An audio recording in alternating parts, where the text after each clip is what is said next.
મિત્રો આજના વિડીયોમાં આપણે ચેપ્ટર 3 વિચારશીલ સમીકરણમાં એના આપણે મોસ્ટ ટાઈપી દાખલો જોવાના છે કે જે બંને પરીક્ષા માટે ખૂબ જ ઉપયોગી છે.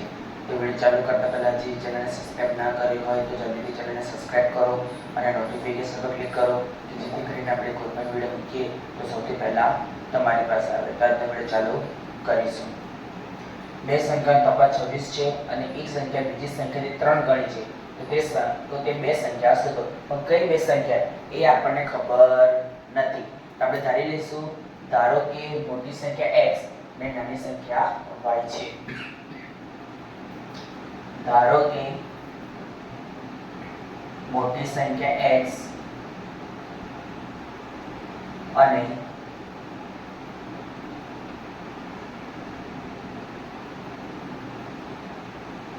નાની સંખ્યા y છે. હવે શું કીધું છે કે બે સંખ્યાનો તફાવત 26 છે. આપણે લખીશું બે સંખ્યાનો તફાવત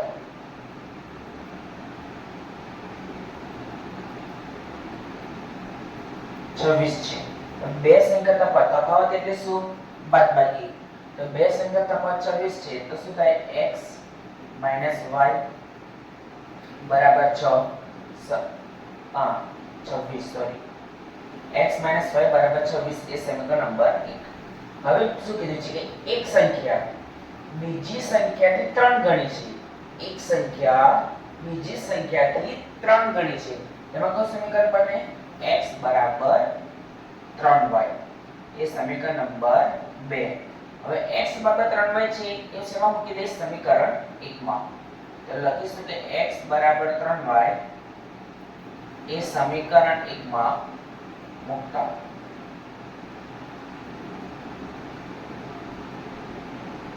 ચલો આને ખબર પડી.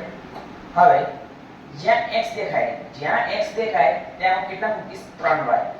તો 3y y બરાબર 26. તો માટે 2y બરાબર 26.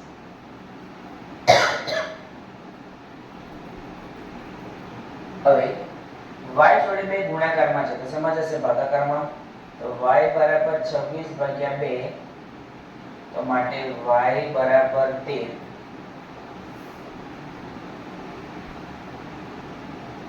હવે y બરાબર 13 એ આપણે શેમાં મૂકવાના? સમીકરણ 2 માં. તો જ આપણે x ની કિંમત મળશે ને. તો y બરાબર 13 એ x બરાબર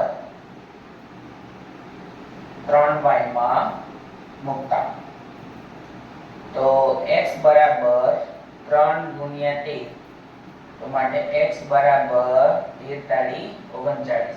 તો માટે x બરાબર કેટલા આયા? 39.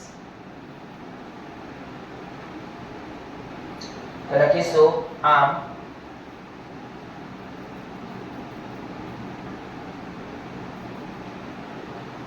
માધ્ય સંખ્યાઓ પહેલા x છે પછી y છે. તો આપણે પહેલા x ની વેલ્યુ લખીશું અને પછી y ની વેલ્યુ લખીશું. તો આ માધ્ય સંખ્યાઓ 39 અને 13 છે.